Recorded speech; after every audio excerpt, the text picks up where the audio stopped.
What if this moment is not the end? What if it's not failure, not delay, not loss, but transition? Because something ended. You can feel that. Life doesn't look the same anymore. What used to work doesn't work now. What used to make sense feels distant.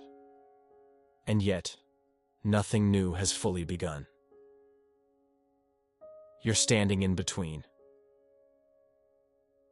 No longer who you were, but not yet who you're becoming. Geek. And the middle is uncomfortable. Because there are no clear labels here. No clean endings. No visible beginnings. Just uncertainty. But what if this space is not empty? What if it's forming something you can't see yet? God often works between chapters. In the pause. In the waiting. In the moments we rush to escape. Stole. What if this is not where your story ends, but where it deepens? The middle is uncomfortable because nothing fits anymore. You don't fully belong to what you were, but you don't yet recognize what you're becoming. Old habits feel empty. Old answers don't work. Old ways of thinking no longer hold you. And that can feel terrifying. Because the mind wants labels. It wants certainty. It wants a clear direction. But the middle offers none of that. It offers space. And space feels like loss when you're not used to it. You may feel like you're standing still. Like nothing is happening. Like life paused without explanation. But being in between does not mean being stuck. It means something is rearranging inside you. The middle strips away what no longer fits. A's. Yoso, not to punish you, but to prepare you. Many people mistake discomfort for failure. But discomfort is often a sign that growth is happening without permission from your comfort. God does some of His deepest work in these spaces. When you can't rely on what used to work. When faith becomes quieter but more honest. When control loosens and trust is slowly invited. The middle humbles you. It slows you down. It removes illusions. And that is why many people try to escape it. But what if the middle is not something to survive, but something to inhabit? What if this discomfort is not a mistake, but a doorway? You are not lost because you feel unsure. You are learning how to walk without old maps. And God is not confused by this stage of your life. He is present in it, working quietly, deeply, intentionally. The middle feels confusing because the old explanations no longer work. What used to explain your life now feels too small, too shallow, too distant from what you're living. And when explanations fail, the mind becomes restless. It looks for meaning everywhere. It revisits old memories, old decisions, old versions of yourself, trying to understand where things shifted. But the middle rarely offers answers right away. Instead, it offers questions. Questions that don't resolve quickly. Questions that linger. And that wait is not random. It comes from carrying uncertainty longer than you're used to. The middle asks you to live without conclusions, without timelines, without guarantees. And that is heavy because humans are wired to seek closure. Gichu. We want to know how things will turn out. We want reassurance before we continue. But growth does not happen after certainty. It happens before it. Confusion is not a sign that something went wrong. It is often a sign that something deeper is being rearranged. The middle removes shortcuts. It removes quick explanations. It removes spiritual cliches that once felt comforting. And that can feel like loss. But it is also honesty. God does not build deep faith on borrowed answers. He invites you to sit with questions long enough for real trust to form. The heaviness comes from staying present instead of escaping, from not numbing yourself, from not rushing forward just to feel safe again. You are learning how to live without rushing to meaning. And that is not weakness. Jawam. It is maturity forming. The middle stretches your capacity to trust without clarity, to move without certainty, to breathe without answers. And God is not absent from that stretch. He is present in it, holding you steady while your understanding catches up. What feels heavy now is shaping depth. What feels confusing is creating room. Dopao. What feels unresolved is not the end. It is the middle doing its work. There comes a moment when the answers you once relied on stop helping. Not because they were wrong, but because you've grown past them. What once brought comfort now feels thin. What once explained everything now leaves gaps. And that can feel unsettling. Because losing answers can feel like losing faith. You may wonder if something inside you is breaking. If you've drifted too far. If you're becoming someone you don't recognize. But what's happening is not collapse. It's transition. Old answers were built for an earlier version of you. They carried you as far as they could. And now, they're no longer strong enough to hold the weight of who you're becoming. Dawais. God does not shame you for outgrowing old understandings. He invites you into deeper ones. But deeper answers take longer to form. They don't arrive as slogans. They arrive as lived experience. As patience. As trust built in uncertainty. This is why the middle can feel like silence. Because God is not repeating what you already know. He is reshaping how you know Him. Seguos. The questions you're holding now are not signs of rebellion. They are signs of sincerity. Faith that matures often passes through confusion, through unlearning, through letting go of borrowed beliefs. God is not offended by honest questions. He is patient with them. And sometimes, He answers not with words, but with presence. With time. With slow clarity. Baigt. You're not losing faith because old answers don't work. You're making room for a deeper one. This stage feels empty because it hasn't finished forming yet.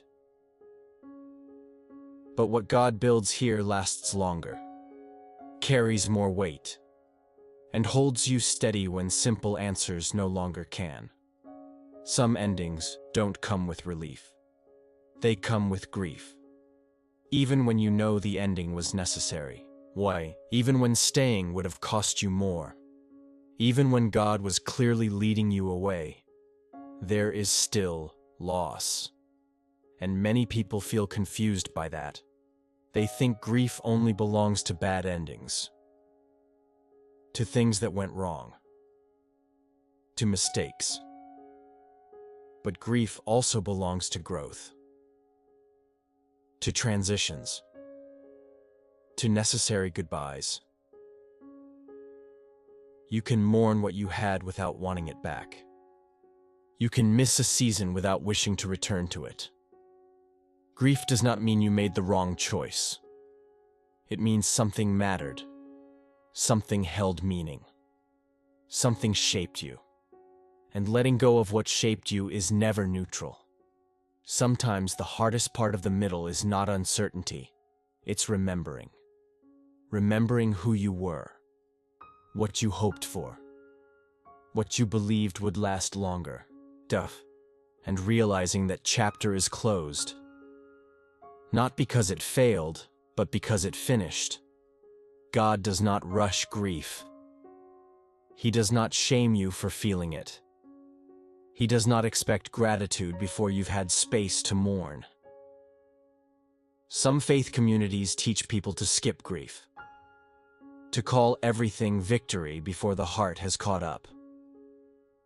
But unprocessed grief does not disappear. It settles quietly into the body, into the nervous system, into the way you approach the future. God allows grief because grief honors reality. It acknowledges that something real existed, and that something real ended. You are not unfaithful for grieving what God asked you to release. You are human. Jesus himself wept over what he knew would be redeemed. Grief and hope are not opposites. They often walk together. The middle is heavy because it holds both.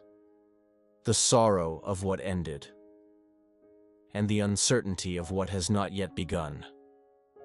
You do not dishonor the future by acknowledging the loss. You prepare for it. Grief clears space. It softens you.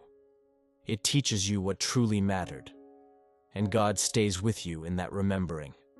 Not pushing you forward. Not pulling you backward. But standing with you in the middle. Let yourself grieve what ended, even if it had to.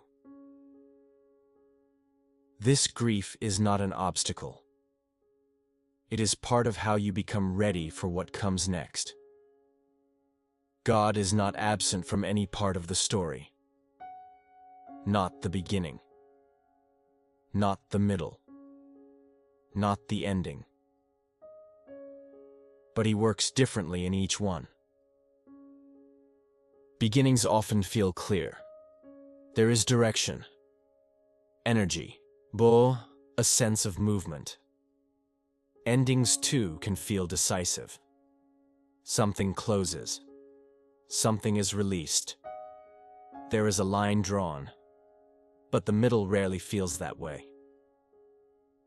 The middle feels quiet, unclear, slow. And because it feels different, many people assume God is less active there. But God does not reduce his presence based on how a season feels. He is fully present in all of it. In beginnings, God often gives vision. In endings, God often gives release. And in the middle, God often gives formation. Not louder work. Not lesser work. Different work. God forms patience in seasons that move slowly. He forms trust in seasons without clarity. He forms depth in seasons without answers. And none of this means he was more present before or will be more present later. He is equally present now. You do not need a dramatic moment to confirm God is working. You do not need a clear sign to believe he is near. God's work is not always visible because much of it happens beneath the surface. The same God who opens doors also walks with you while you wait in hallways. The same God who closes chapters also sits with you while you grieve them. Nothing about this season means God has stepped back. It simply means his work now looks quieter. But quiet work is still holy work. Some seasons don't show progress. There are no clear milestones, no visible improvement, no moment where you can say, "Now I see it." Days pass, and everything looks the same. You wake up tired. You go to sleep unsure. And quietly, you begin to wonder if anything is actually happening.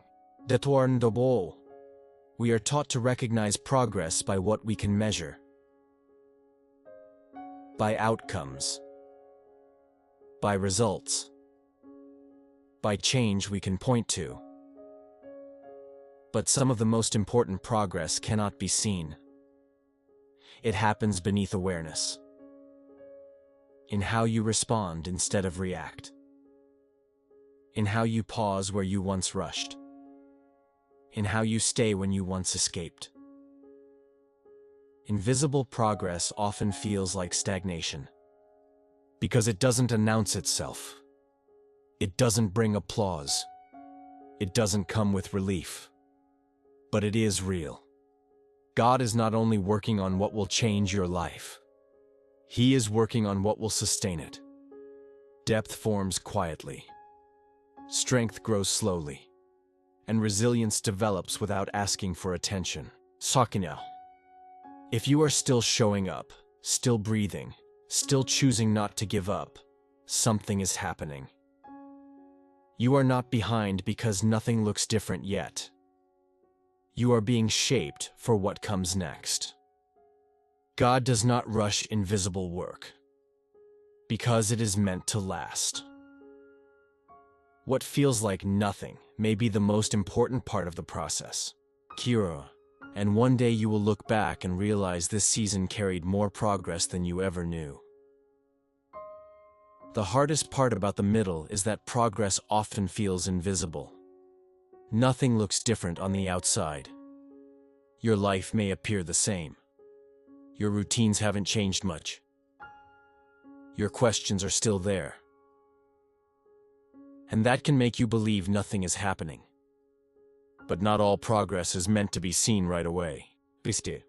Some progress happens beneath the surface. Quietly. Without evidence. You are unlearning things that once defined you. You're loosening your grip on answers that no longer fit. You are becoming more honest about what you don't know. That is progress. You are learning how to sit with discomfort instead of running from it. That is progress. Meow. You are allowing God to work without controlling the outcome. That is progress. Growth in the middle does not announce itself. It does not rush. It does not perform. It reshapes you slowly, often in ways you won't recognize until later. Faith grows deeper before it grows clearer. Trust grows stronger before it feels easier. You are not behind because things feel slow. You are being formed at a pace that protects you. God is not inactive in unseen seasons. He is attentive, intentional, working with care. And one day, you will recognize that what felt like stillness was actually preparation. The middle does not rush progress. It roots it. At some point in the middle, a quiet fear begins to surface. The fear that you're behind. Say that life is moving forward for everyone else, but not for you. You scroll. You compare. You notice timelines. Milestones. Progress that seems visible everywhere except in your own life. And slowly, without realizing it, you start asking yourself questions loaded with pressure. Guaisor. Shouldn't I be further by now? Why does it feel like I'm still here? What am I doing wrong?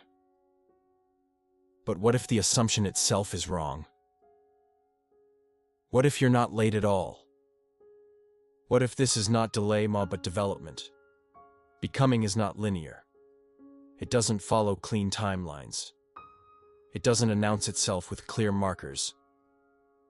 Most of becoming happens quietly, internally, without witnesses. You are shedding versions of yourself that once felt necessary. You are learning discernment, depth, patience. These things do not rush, and they cannot be forced without breaking something inside you. God is not measuring your life by how fast you arrive. He is shaping who you are when you get there. Some people arrive early but hollow. Some arrive quickly but unprepared. You are being prepared. That preparation feels slow because it is thorough. You are not missing your moment. You are being built for it. The middle stretches time so that growth can take root. You are learning how to carry weight without collapsing, how to stay grounded without certainty, how to trust God without needing proof. So, that kind of formation does not happen on a schedule. It happens in hidden seasons. And one day, when you look back, you will realize that the delay you feared was actually protection. You were not late. You were becoming. There comes a moment when the old map no longer helps. You try to follow it, but it doesn't match the terrain anymore. The directions feel outdated. The landmarks are gone, gay, and suddenly, you realize you are walking without a clear guide. That can be frightening. Because most of us were taught to move only when we know where we're going, to wait for clarity before taking the next step, to feel confident before trusting the path. But the middle does not come with maps. It comes with awareness, with attention, with listening. You begin to move differently, slower, more carefully. Not because you are afraid, but because you are learning discernment. Living without a map teaches you to notice what you once ignored. Your limits, your pace, your inner signals. You start asking different questions. Not, how fast can I get there? But, what is being formed in me as I walk? God often removes the map so that relationship can replace control. So trust can grow without guarantees. So faith can exist without constant reassurance. Walking without a map does not mean walking alone. It means learning to stay present. To notice God not only at the destination, but in each step. Some of the most meaningful journeys begin when certainty ends. And some of the deepest peace comes from realizing you don't need to know everything to keep moving. Kisi. The middle teaches you how to trust your footing one step at a time. And that kind of trust stays with you long after the map is gone. The middle is not only a place of waiting, it can also be a place of renewal. Even when life feels uncertain, there are quiet signs of goodness still finding you. Moments of relief, unexpected kindness, small joys that arrive without announcement. Hope does not always arrive with fireworks. Sometimes it arrives as a steady breath, a gentle reminder that you are not alone, that your life is still unfolding, that God is not finished with you. Joy does not mean everything is resolved. It means you can smile even while things are forming. You can feel gratitude without having all the answers. You can notice beauty even while you are becoming. God's presence in the middle is not heavy. It is supportive. It carries you instead of demanding more from you. Hope grows when you allow yourself to receive what is good today, not just what might come tomorrow. There is room for light here. There is room for peace. There is room for joy that does not rush the process. The middle is not a pause from life, it is part of it. And God meets you here with patience, with kindness, with care. You are allowed to feel hopeful again. You are allowed to enjoy small moments. You are allowed to trust that good things are still growing, even now. One of the greatest sources of peace comes when you release timelines. Not because goals stop mattering, but because your life becomes lighter. So much anxiety comes from asking when. Yo, when will this change? When will I understand? When will I arrive? But God is not anxious about time. He works with patience, with care, with intention. Trusting God without timelines does not mean giving up hope. It means trusting that growth is happening even when it cannot be measured. Some things need time not because they are difficult, but because they are valuable. And say, your life is not late. It is unfolding at a pace that allows joy to remain. When you let go of deadlines, you make room for peace. You begin to notice what is already good, what is already growing, what is already healing. God does not rush the things He loves, and you are deeply loved. There is joy in trusting the process. There is calm in letting today be enough. Yisai. There is strength in knowing you are guided, even without a schedule. Your journey is safe in God's hands, and that is more than enough. There are changes that don't announce themselves. They don't interrupt your life. They don't demand attention. They simply take form while you keep living. This is the kind of growth that happens when pressure is removed. When you stop forcing outcomes. Guys, when you stop measuring yourself by visible results, something steadier begins to emerge. You begin responding differently to things that once overwhelmed you. Not because life is easier, but because you are more grounded. Your reactions soften. Your decisions become calmer. Your sense of self grows less fragile. This is formation. So, not the kind that shows up on timelines, but the kind that changes how you carry your days. You are developing resilience without hardening, discernment without suspicion, strength without restlessness. God often works by stabilizing you before moving you forward, because a steady heart can carry more joy when it arrives. You are learning what deserves your energy and what no longer does. Aon, this refinement is gentle, but it is real.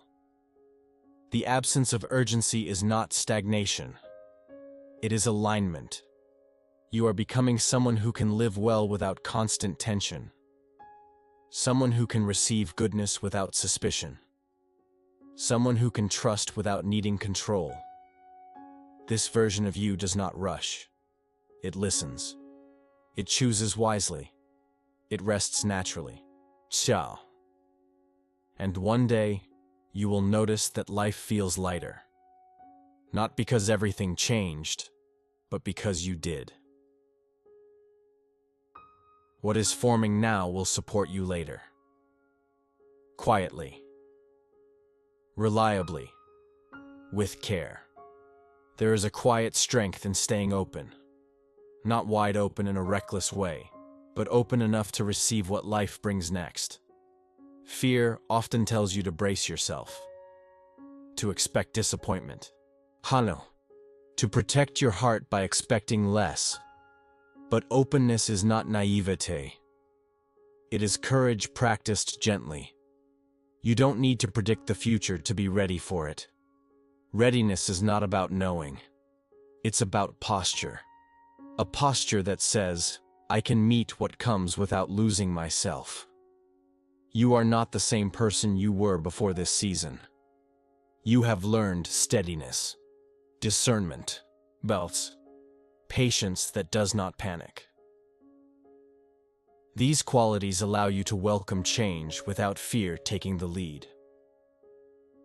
Staying open means you don't close the door on good things just because you were hurt once. It means you let hope breathe. You let joy approach at its own pace. God does not surprise you with things you cannot carry. What arrives next will meet the version of you that has been quietly strengthened. You are allowed to look ahead with calm expectation, not rushing, not forcing, just present. The future does not need to be feared. It can be welcomed one moment at a time.